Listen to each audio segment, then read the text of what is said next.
Bram Stoker. Abraham Stoker was an Irish author who is celebrated for his 1897 Gothic horror novel Dracula.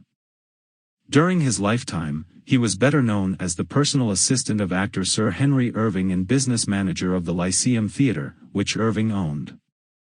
In his early years, Stoker worked as a theatre critic for an Irish newspaper, and wrote stories as well as commentaries. He also enjoyed traveling, particularly to Cruden Bay where he set two of his novels. During another visit to the English coastal town of Whitby, Stoker drew inspiration for writing Dracula. He died on April 20, 1912 due to locomotor ataxia and was cremated in North London. Since his death, his magnum opus Dracula has become one of the most well-known works in English literature, and the novel has been adapted for numerous films, short stories, and plays. The classic vampire story by Bram Stoker revolves around a struggle between good and evil, tradition and modernity, and lust versus chastity. The author didn't invent vampires, but his novel has so captured the public's imagination that he is rightly considered their popularizer. Listen and you will meet not only the Count himself, but heroes Jonathan Harker and Abraham Van Helsing, plus an array of madmen, psychiatrists, and fair maidens who cross paths with the fanged menace. Dracula by Bram Stoker. Chapter 24. Dr. Seward's Phonograph Diary. Spoken by Van Helsing. This to Jonathan Harker. You are to stay with your dear Madam Mina. We shall go to make our search, if I can call it so, for it is not search but knowing, and we seek confirmation only. But do you stay and take care of her today. This is your best and most holiest office. This day nothing can find him here. Let me tell you so that you will know what we four know already, for I have tell them. He, our enemy, have gone away. He have gone back to his castle in Transylvania. I know it so well, as if a great hand of fire wrote it on the wall. He have prepare for this in some way, and that last earth box was ready to ship somewheres. For this he took the money. For this he hurry at the last, lest we catch him before the sun go down. It was his last hope, save that he might hide in the tomb that he think poor Miss Lucy, being as he thought like him, keep open to him. But there was not of time. When that fail, he makes straight for his last resource, his last earthwork, I might say, did I wish double entente. He is clever, oh so clever. He know that his game here was finish, and so he decide he go back home. He find ship going by the route he came, and he go in it. We go off now to find what ship and whither bound.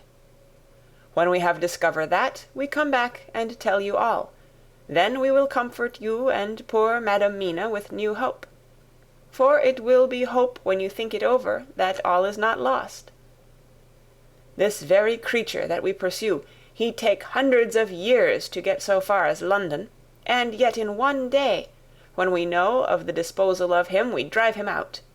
He is finite, though he is powerful to do much harm, and suffers not as we do. But we are strong, each in our purpose, and we are all more strong together. Take heart afresh, dear husband of Madam Mina. This battle is but begun, and in the end we shall win. So sure as that God sits on high to watch over his children. Therefore be of much comfort till we return. Van Helsing. Jonathan Harker's Journal. 4th of October. When I read to Mina Van Helsing's message in the phonograph, the poor girl brightened up considerably. Already the certainty that the Count is out of the country has given her comfort. And comfort is strength to her. For my own part, now that his horrible danger is not face to face with us, it seems almost impossible to believe in it. Even my own terrible experiences in Castle Dracula seem like a long-forgotten dream. Here in the crisp autumn air, in the bright sunlight, Alas, how can I disbelieve? In the midst of my thought my eye fell on the red scar on my poor darling's white forehead. Whilst that lasts, there can be no disbelief. Mina and I fear to be idle, so we have been over all the diaries again and again. Somehow, although the reality seem greater each time, the pain and the fear seem less. There is something of a guiding purpose manifest throughout, which is comforting. Mina says that perhaps we are the instruments of ultimate good. It may be. I shall try to think as she does. We have never spoken to each other yet of the future. It is better to wait till we see the professor and the others, after their investigations. The day is running by more quickly than I ever thought a day could run for me again. It is now 3 o'clock. Mina Harker's Journal. 5th of October, 5 p.m. Our meeting for report. Present, Professor Van Helsing, Lord Godalming, Dr. Seward, Mr. Quincey Morris, Jonathan Harker, Mina Harker. Van Helsing described what steps were taken during the day to discover on what boat and whither bound Count Dracula made his escape. As I knew that he wanted to get back to Transylvania, I felt sure that he must go by the Danube mouth, or by somewhere in the Black Sea, since by that way he come. It was a dreary blank that was before us. Omne ignotum pro magnifico, and so with heavy hearts we start to find what ships leave for the Black Sea last night.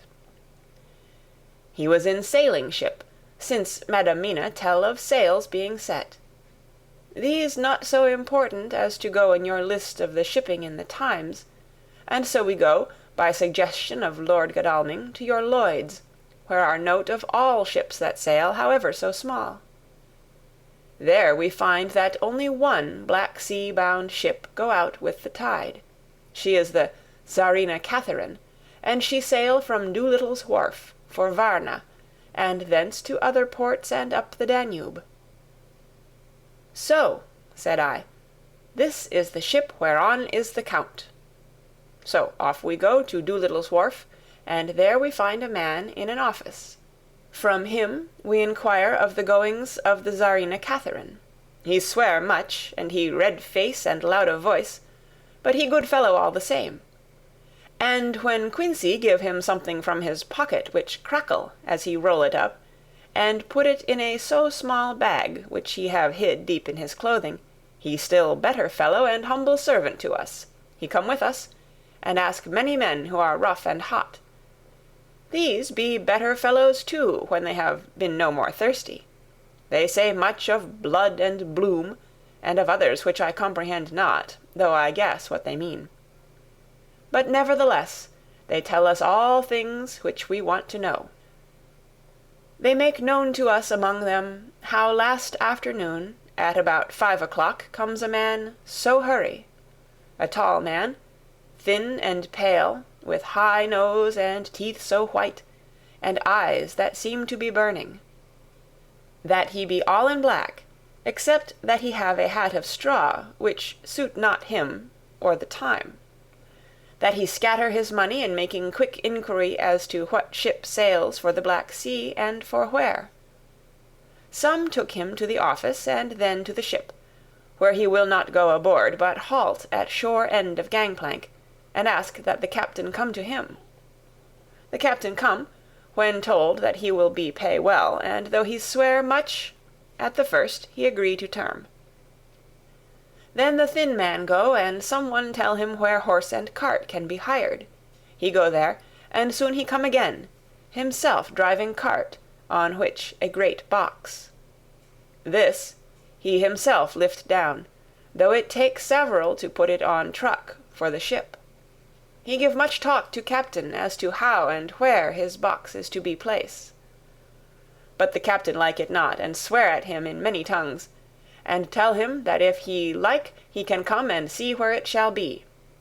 But he say no, that he come not yet, for that he have much to do. Whereupon the captain tell him that he had better be quick, with blood, for that his ship will leave the place, of blood, before the turn of the tide, with blood. Then the thin man smile, and say that of course he must go when he think fit, but he will be surprised if he go quite so soon. The captain swear again, polyglot, and the thin man make him bow and thank him, and say that he will so far intrude on his kindness as to come aboard before the sailing. Final the captain, more red than ever, and in more tongues, tell him that he doesn't want no Frenchmen, with bloom upon them, and also with blood, in his ship, with blood on her also. And so, after asking where he might purchase ship forms, he departed. No one knew where he went, or bloomin' well cared, as they said, for they had something else to think of, well with blood again. For it soon became apparent to all that the Czarina Catherine would not sail as was expected. A thin mist began to creep up from the river, and it grew and grew, till soon a dense fog enveloped the ship and all around her. The captain swore polyglot, very polyglot, polyglot with bloom and blood, but he could do nothing. The water rose and rose, and he began to fear that he would lose the tide altogether. He was in no friendly mood when, just at full tide, the thin man came up the gangplank again, and asked to see where his box had been stowed. Then the captain replied that he wished he and his box, old and with much bloom and blood, were in hell. But the thin man did not be offend, and went down with the mate and saw where it was placed, and came up and stood a while on deck in fog. He must have come off by himself, for none notice him. Indeed, they thought not of him, for soon the fog began to melt away, and all was clear again. My friends of the thirst and the language that was of bloom and blood laughed, as they told how the captain's swears exceeded even his usual polyglot, and was more than ever full of picturesque, when on questioning other mariners who were on movement up and down the river that hour, he found that few of them had seen any of fog at all, except where it lay round the wharf. However, the ship went out on the ebb tide, and was doubtless by morning far down the river mouth. She was then, when they told us, well out to sea. And so, my dear Madam Mina, it is that we have to rest for a time, for our enemy is on the sea, with the fog at his command, on his way to the Danube mouth. To sail a ship takes time, go she never so quick. And when we start to go on land more quick, and we meet him there, our best hope is to come on him when in the box between sunrise and sunset, for then he can make no struggle, and we may deal with him as we should. There are days for us in which we can make ready our plan. We know all about where he go, for we have seen the owner of the ship, who have shown us invoices and all papers that can be. The box we seek is to be landed in Varna, and to be given to an agent, one Ristix, who will there present his credentials. And so our merchant friend will have done his part. When he ask if there be any wrong, for that so he can telegraph and have inquiry made at Varna, we say no, for what is to be done is not for police or of the customs. It must be done by us alone, and in our own way. When Dr. Van Helsing had done speaking, I asked him if he were certain that the Count had remained on board the ship. He replied, "We have the best proof of that, your own evidence, when in the hypnotic trance this morning." I asked him again if it were really necessary that they should pursue the Count, for, oh, I dread Jonathan leaving me, and I know that he would surely go if the others went. He answered in growing passion, at first quietly. As he went on, however, he grew more angry and more forceful, till in the end we could not but see wherein was at least some of that personal dominance which made him so long a master amongst men. "Yes, it is necessary, necessary, necessary, for your sake in the first, and then for the sake of humanity. This monster has done much harm already, in the narrow scope where he find himself, and in the short time when as yet he was only as a body groping his so small measure in darkness, and not knowing. All this have I told these others. You, my dear Madam Mina, will learn it in the phonograph of my friend John, or in that of your husband. I have told them how the measure of leaving his own barren land, barren of peoples, and coming to a new land where life of man teems till they are like the multitude of standing corn, was the work of centuries. Were another of the undead, like him, to try to do what he has done, perhaps not all the centuries of the world that have been, or that will be, could aid him. With this one, all the forces of nature that are occult and deep and strong must have worked together in some wondrous way. The very place where he have been alive, undead for all these centuries, is full of strangeness of the geologic and chemical world. There are deep caverns and fissures that reach none know whither. There have been volcanoes, some of whose openings still send out waters of strange properties, and gases that kill or make to vivify. Doubtless there is something magnetic or electric in some of these combinations of occult forces, which work for physical life in strange way, and in himself were from the first some great qualities. In a hard and warlike time he was celebrate that he have more iron nerve, more subtle brain, more braver heart, than any man. In him some vital principle have in strange way found their utmost, and as his body keeps strong and grow and thrive, so his brain grow too. All this without that diabolic aid, which is surely to him, for it have to yield to the powers that come from, and are symbolic of good. And now this is what he is to us. He have infect you, oh forgive me, my dear, that I must say such, but it is for good of you that I speak. He infect you in such wise, that even if he do no more, you have only to live in your own old sweet way, and so in time, death, which is of man's common lot, and with God's sanction, shall make you like to him. This must not be. We have sworn together that it must not. Thus we are ministers of God's own wish, that the world, and men for whom his Son die, will not be given over to monsters whose very existence would defame him. He have allowed us to redeem one soul already, and we go out as the old knights of the cross to redeem more.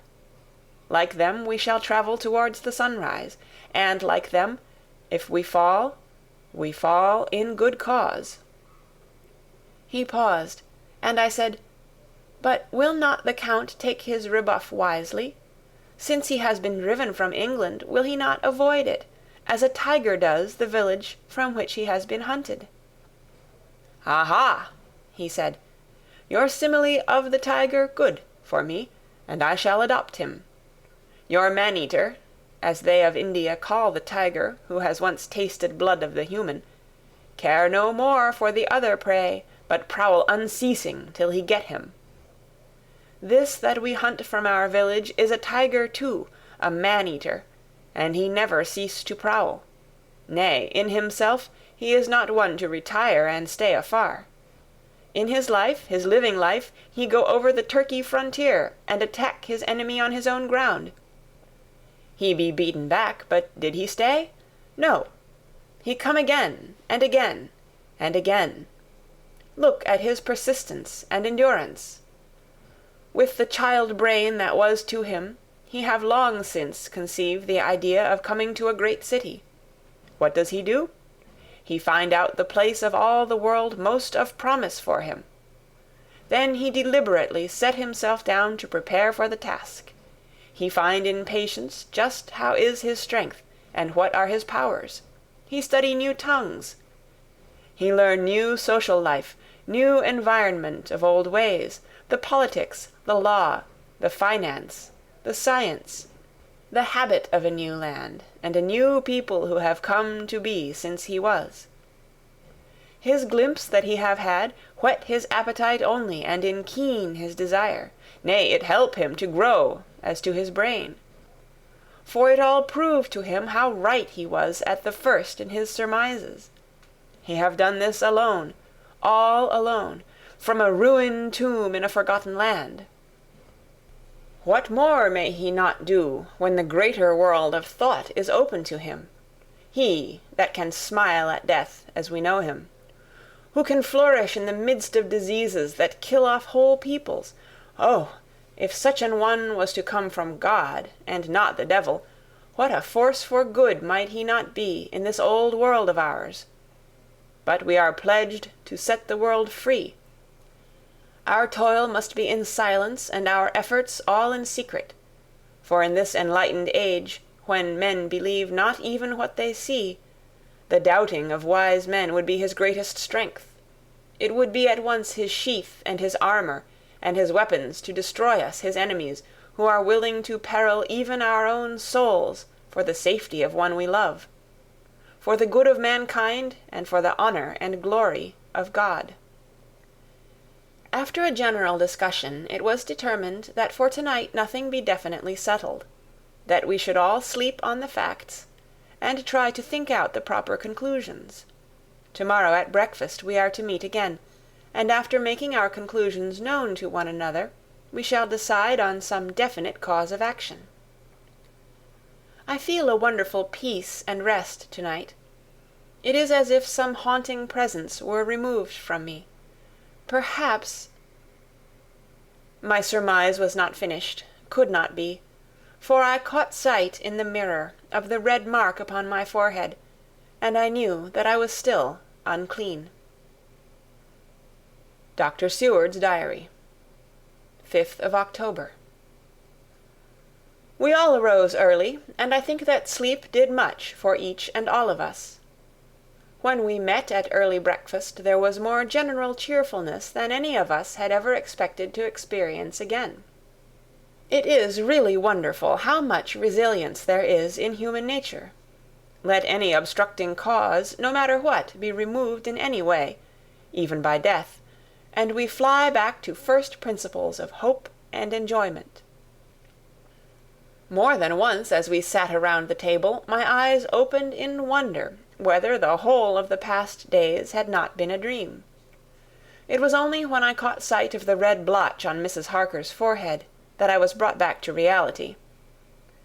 Even now, when I am gravely revolving the matter, it is almost impossible to realize that the cause of all our trouble is still existent. Even Mrs. Harker seems to lose sight of her trouble for whole spells. It is only now and again, when something recalls it to her mind, that she thinks of her terrible scar. We are to meet here in my study in half an hour and decide on our course of action. I see only one immediate difficulty. I know it by instinct rather than reason. We shall all have to speak frankly, and yet I fear that in some mysterious way poor Mrs. Harker's tongue is tied. I know that she forms conclusions of her own, and from all that has been I can guess how brilliant and how true they must be. But she will not, or cannot, give them utterance. I have mentioned this to Van Helsing, and he and I are to talk it over when we are alone. I suppose it is some of that horrid poison which has got into her veins beginning to work. The Count had his own purposes when he gave her what Van Helsing called the vampire's baptism of blood. Well, there may be a poison that distills itself out of good things. In an age when the existence of ptomaines is a mystery, we should not wonder at anything. One thing I know, that if my instinct be true regarding poor Mrs. Harker's silences, then there is a terrible difficulty, an unknown danger, in the work before us. The same power that compels her silence may compel her speech. I dare not think further, for so I should in my thoughts dishonor a noble woman. Later. When the professor came in, we talked over the state of things. I could see that he had something on his mind which he wanted to say, but felt some hesitancy about broaching the subject. After beating about the bush a little, he said, "Friend John, there is something that you and I must talk of alone, just at the first, at any rate. Later, we may have to take the others into our confidence." Then he stopped, so I waited. He went on, "Madam Mina, our poor, dear Madam Mina, is changing." A cold shiver ran through me to find my worst fears thus endorsed. Van Helsing continued, "With the sad experience of Miss Lucy, we must this time be warned before things go too far. Our task is now in reality more difficult than ever, and this new trouble makes every hour of the direst importance. I can see the characteristics of the vampire coming in her face. It is now but very, very slight. But it is to be seen, if we have eyes to notice without prejudge. Her teeth are sharper, and at times her eyes are more hard. But these are not all. There is to her the silence now often, as so it was with Miss Lucy. She did not speak, even when she wrote that which she wished to be known later. Now my fear is this.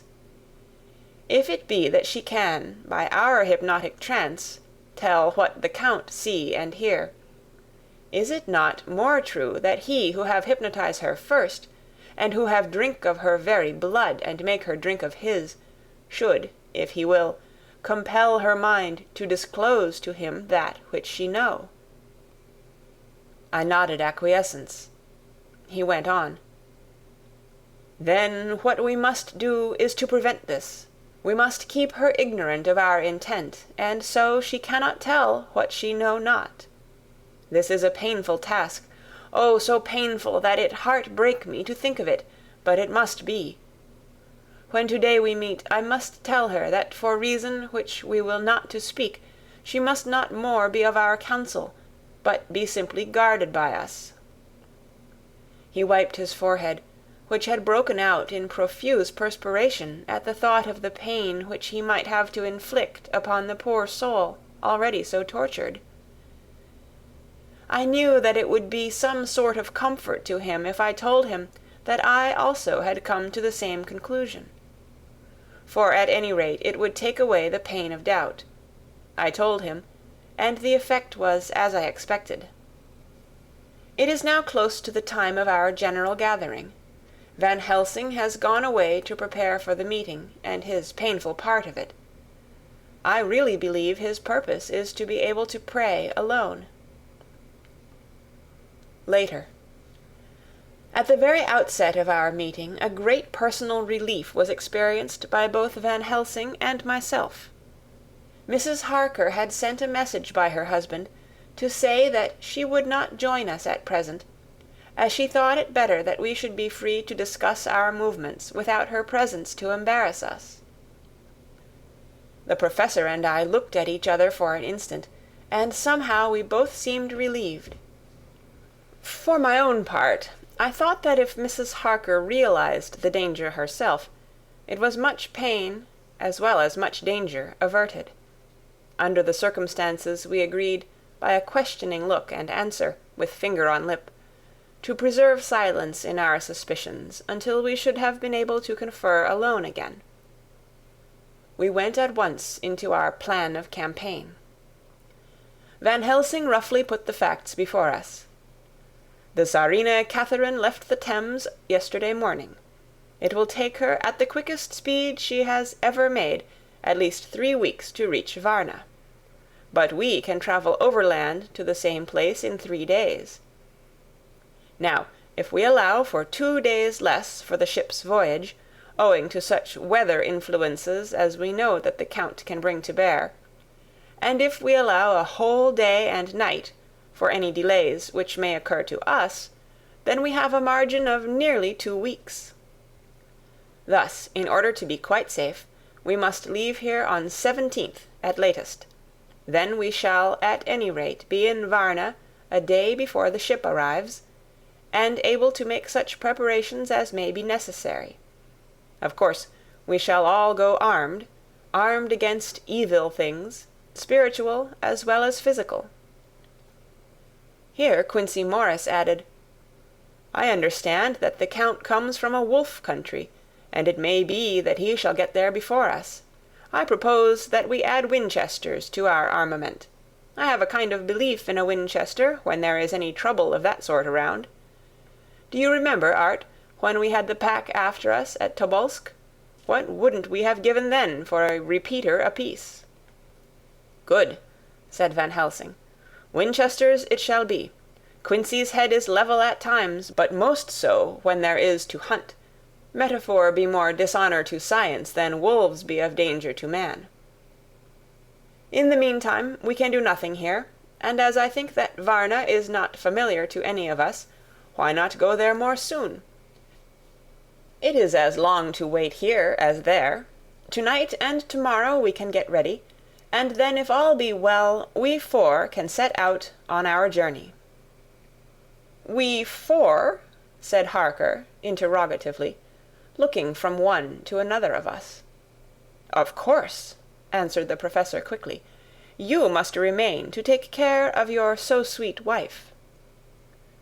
Harker was silent for a while, and then said in a hollow voice, "Let us talk of that part of it in the morning. I want to consult with Mina." I thought that now was the time for Van Helsing to warn him not to disclose our plan to her, but he took no notice. I looked at him significantly and coughed. For answer he put his finger to his lips and turned away. Jonathan Harker's Journal, 5th of October, afternoon. For some time after our meeting this morning I could not think. The new phases of things leave my mind in a state of wonder which allows no room for active thought. Mina's determination not to take any part in the discussion set me thinking.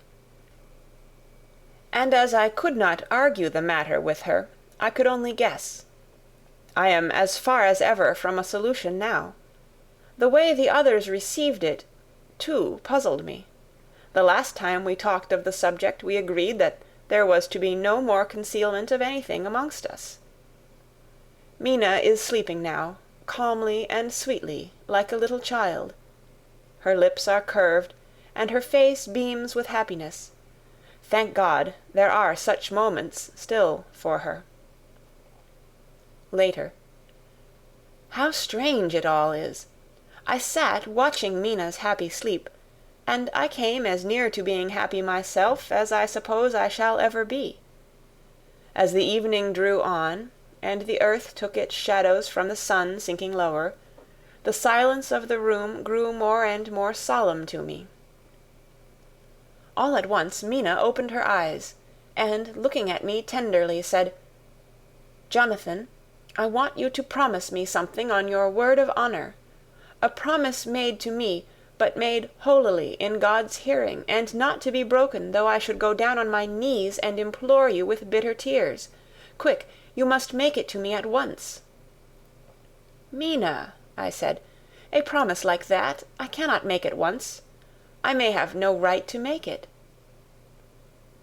"But, dear one," she said, with such spiritual intensity that her eyes were like pole stars, "it is I who wish it, and it is not for myself.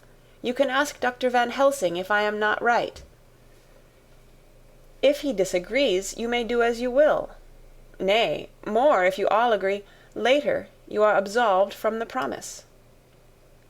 "I promise," I said, and for a moment she looked supremely happy, though to me all happiness for her was denied by the red scar on her forehead. She said, "Promise me that you will not tell me anything of the plans formed for the campaign against the Count, not by word, or inference, or implication, not at any time, whilst this remains to me."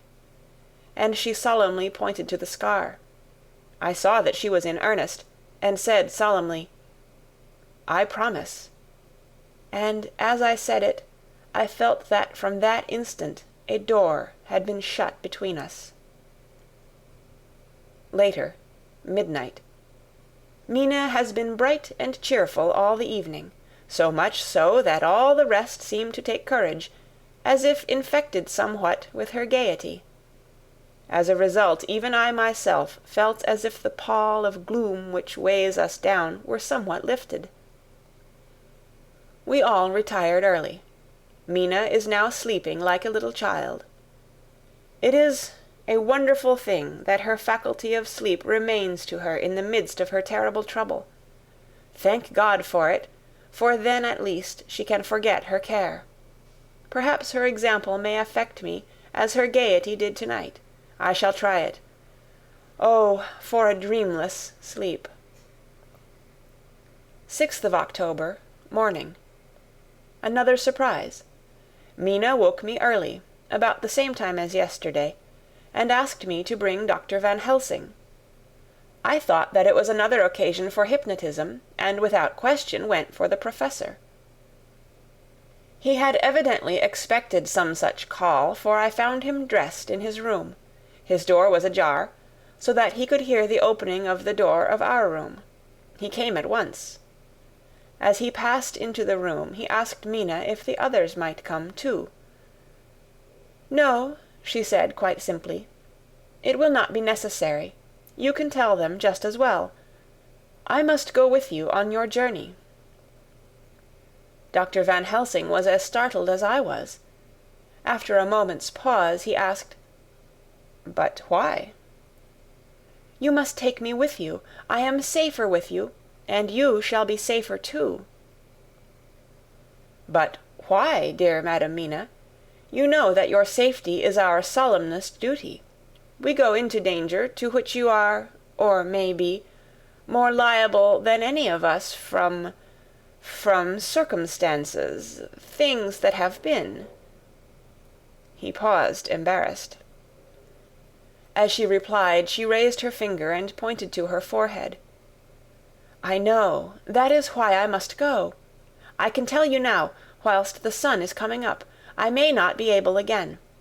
I know that when the Count wills me, I must go. I know that if he tells me to come in secret, I must, by wile, by any device to hoodwink, even Jonathan." God saw the look that she turned on me as she spoke, and if there be indeed a recording angel, that look is noted to her everlasting honor. I could only clasp her hand. I could not speak. My emotion was too great for even the relief of tears. She went on. "You men are brave and strong. You are strong in your numbers, for you can defy that which would break down the human endurance of one who had to guard alone. Besides, I may be of service, since you can hypnotize me, and so learn that which even I myself do not know." Dr. Van Helsing said gravely, "Madam Mina, you are, as always, most wise. You shall with us come, and together we shall do that which we go forth to achieve." When he had spoken, Mina's long spell of silence made me look at her. She had fallen back on her pillow, asleep. She did not even wake when I had pulled up the blind and let in the sunlight which flooded the room. Van Helsing motioned to me to come with him quietly. We went to his room, and within a minute Lord Godalming, Dr. Seward, and Mr. Morris were with us also. He told them what Mina had said, and went on. "In the morning we shall leave for Varna. We have now to deal with a new factor, Madam Mina. Oh, but her soul is true. It is to her an agony to tell us so much as she has done. But it is most right, and we are warned in time. There must be no chance lost, and in Varna we must be ready to act the instant when that ship arrives." "What shall we do exactly?" asked Mr. Morris laconically.